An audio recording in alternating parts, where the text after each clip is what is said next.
네, 안녕하십니까. 내 신장의 콩밥콩밥 시청자 여러분. 저는 대한신장학회 홍보이사를 맡고 있는 건양대병원 신장내과 황원민입니다. 앞서 보시는 화면이 굉장히 무서운 화면들을 많이 보셨는데요. 신장 이식 환자들, 그 다음에 말기 콩밥병 환자들, 당뇨병 있는 환자분들의 대상포진 사진을 봤는데 보기만 해도 사실 무시무시합니다. 네. 제가 왜 이렇게 또 무시무시하고 통증이 되게 심한데 왜 그렇게 무시무시하지 않으냐? 제가 사실 걸려봤거든요. 아이고. 네, 제가 한 2, 4년 전에 걸려봤습니다. 그래서 이 대상포진에 대해서 무엇인지, 그리고 이 대상포진을 어떻게 하면 예방할 수 있을지를 우리나라에서 최고의 그 감염병의 대가시죠. 네. 갑 중에 갑, 이재갑 선생님을 모시겠습니다. 네. 안녕하세요. 네. 소개 부탁드립니다, 이재 선생님. 네, 저는 한림대학교 강남성심병원 감염내과에서 근무한 이재갑이고요. 주로 백신 또한 감염병 관련돼 있어서 연구를 하고 있습니다.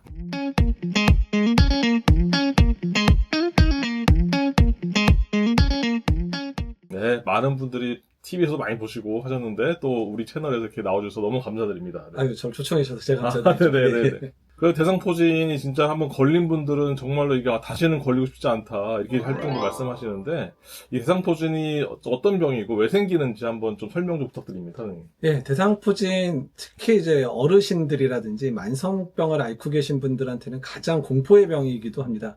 이제 주로 이제 통증이 이제 심하고 또 신경통이 아주 오래 가는 분들이 있어서 고생을 하시는데요. 근데 대상포진은 실제로는 우리가 어렸을 때 걸리는 수두와 연관되어 있는 질병이거든요. 어렸을 때 수두가 걸렸을 때 수두가 낫고 난 다음에 바이러스가 우리 몸에 숨어 있고, 그래서 우리가 이제 연세가 드시거나 또는 만성병 또는 여러 면역 억제제 같은 걸 쓰게 되면 면역이 떨어지면서 대상포진이 발병하게 됩니다. 그래서 같은 바이러스에서 일어나는 질병을 생각하시면 되고요. 초반에는 신경 부위를 따라서 통증이 느껴지는데 그 이후에 발진이 나기 시작하면 대상포진이구나 생각하시면 되고요. 신경을 따라서 발진이 생기기 때문에 대부분 한쪽에만 발진이 생기는 패턴. 그러니까 얼굴로 기준하면 얼굴의 한쪽, 뭐 가슴을 기준으로 가슴의 한쪽 또는 등짝에 이렇게 발생하는 패턴들을 보인다 생각하시면 되고요. 통증을 유발하는 게 가장 큰 증상이고 상당 기간, 짧게는 한 2, 3개월, 길게는 몇 년 이상 가는 대상포진의 신경통이 가장 문제가 될 수 있습니다. 네. 신경통 굉장히 괴롭다고 하시고요. 저희 지금 환자분도 입원하 계셨는데 다른 거 때문에 아파서 오셨는데 나중에는 결국 이게 통증 때문에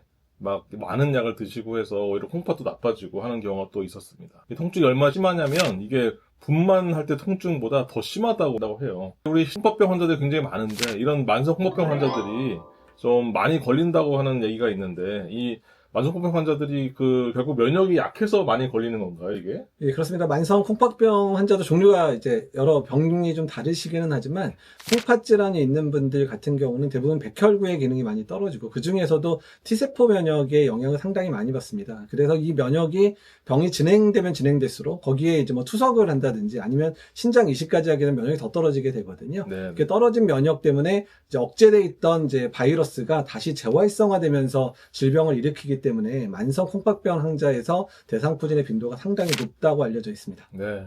몇 년 전에 우리 코로나 바이러스, 그리고 또 예전에 메르스 바이러스 있을 때, 이 투석하는 환자분들이 면역이 약해서 많은 분들이 돌아가시고 또 많이 걸리고 해서 굉장히 사회적으로 많이 이슈가 됐었는데, 그때도 아마 생각이 난 것 같습니다. 그래서 이 콩팥병 환자들이 면역이 약하다는 거는 과학적으로 굉장히 증명이 된 상황이고, 그래서 사실 대비하는 게 굉장히 더 중요한 것 같습니다. 그래서 결국은 이 대비라는 거는 바이러스를 우리가 어떻게 100% 막을 수는 없을 것 같고, 우리 이지갑 선생님이 연구하고 계신 분야인 백신, 대상포진 백신에 대해서 한번 설명을 좀 해드리면 좋겠습니다.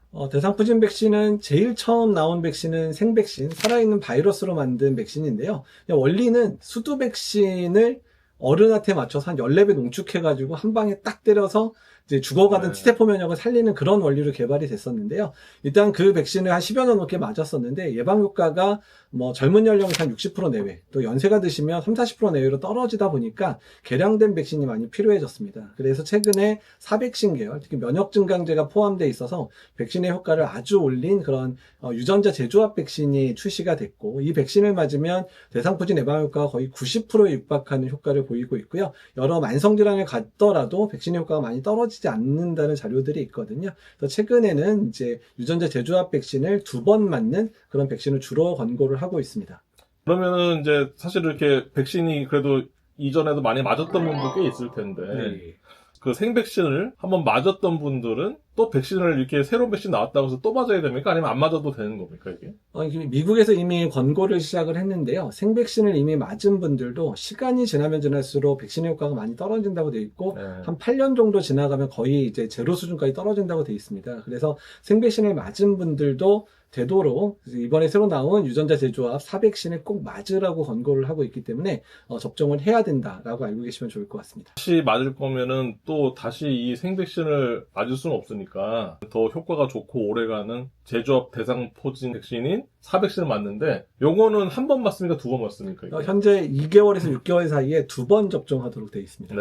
그래서 요거는 두 번 맞는다는 게 좀 차이가 있어서 아마 그렇게 기억하시면 될 것 같습니다. 제가 본인이 맞은 백신이 한 번 맞았냐, 두 번 맞았냐에 따라서 요즘 나온 거는 두 번 맞는 거, 그 다음에 예전에 나온 거는 한 번 맞는 거, 이렇게 돼 있습니다. 그래서 효과가 좋은 거니까 아마 두 번 정도 맞아서 효과가 더 좋게 가는 걸로 제가 생각이 들 것 같습니다. 그러면 저처럼 만약에 대상포진이 걸렸어요, 이렇게. 걸린 사람들은 이 백신을 계속 맞아야 되느냐, 아니면은 나 걸렸으니까 뭐 다시는 안 맞아도 될 것 같다. 이런 얘기 굉장히 진료실에서 많이 듣거든요. 이럴 때는 어떻게 하면 좋겠습니까, 교수님? 이미 대상포진에 걸린 분들도 네. 이제 연령이 좀 늘거나 만성질환이 생겨서 이제 위험인성들이 생긴다면 한 번 더 그러니까 걸렸더라도 대상포진 백신, 특히 4백신은 맞는 게 좋겠다라고 되어 있습니다. 그 한번 걸린 사람도 다시 한번 맞는 것을 추천하신다고 했고요. 그만큼 이 대상포진이 한번 우리가 예방하지 않고 방치했을 경우에는 특히 나이가 많고 이 만성홍역병이 또 있고 또 당뇨병, 고혈압 여러 가지 만성병 다 있지 않습니까? 근데 그런 게 있으신 분들일수록 더 취약해지고 나중에 이게 콩팥이 더 나빠지는데도 문제가 있다고 합니다. 그렇기 때문에 미리미리 예방을 하셔서 주사를 맞고 이렇게 병이 더 진행하지 않도록 하는 게 굉장히 좋을 것 같고요. 아까 좀 맞으면 아프시다고 그랬는데 예. 뭐 참을만 한 거죠, 사실은? 네. 뭐 임상시험을 통해서 네. 이제 2회 접종을 거의 다 맞춘 사람이 94% 이상 되니까 예. 아프더라도 참을만 하고 네. 효과가 좋으니까 좀 아파도 효과 좋은 백신이니까 맞을만 하지 이렇게 생각을 하시더라고요. 네, 그 맞는 말이 맨날 말해도 입에 쓴 약이 또 효과 좋다고요. 네. 네, 그럴수록 또 효과가 좋다고 하시니까 조금 아프신 거는 아마 뭐 타이레놀 같은 거 좀 먹고 좀 그렇게 하면은 좋을 거라 생각이 듭니다. 네. 그 얘기는 안 했네요. 그 연령 몇 살 때 이상으로 맞추는 게 좋겠냐 이거에 대해서 다시 한번 말씀해 주시죠. 예, 현재 허가는 50세 이상에서 지금 허가가 돼 있고요. 그래서 50세 이상의 분들은 언제든 접종을 하는 게 좋겠다라고 알려져 있고요. 다만 이제 50세 이하더라도 18세 이상에서 50세 연령 중에서 면역 저하자, 지금 현 상황에서는 만성 홍파병 환자 중에서는 신이식을 받은 분들이 면역 저하자에 속하거든요. 네. 이런 분들은 18세부터도 접종이 가능하다고 되어 있습니다. 네. 그래서 중증 면역 저하자의 경우에는 만 18세 이상이고 보통 만 50세 이상. 이건 사실은 뭐 일반 성인 다 마찬가지인 거죠. 네, 50세 이상의 만성질환 네. 없더라도 50세 네. 이상은 접종을 하도록 권고하고 있습니다. 네, 그래서 대상포진 뭐 TV에도 광고도 나오고 하는 거 많이 보셨을 건데 그만큼 사회 전반적으로 이렇게 다른 바이러스보다 좀 더 환자분한테도 나쁜 이런 통증, 신경병 통증을 또 일으킬 수 있기 때문에 꼭 맞으라고 이렇게 많이 권고를 해드리고 감염학회에서도 권고를 하고 또 신장학회에서도 권고를 하고 있는 상황입니다. 예, 이제까지 대상포진과 대상포진 백신에 관해서 궁금증을 다 풀어봤습니다. 여러분들 많은 도움이 되었으면 하고요. 내 심장이 콩팥콩팥 우리 꼭 필요한 정보들을 아주 쉽게 이렇게 전달해드리기 때문에 꼭 구독과 좋아요 잘 눌러주시고요. 더 좋은 컨텐츠로 또 찾아뵙겠습니다. 예, 이상 마치겠습니다.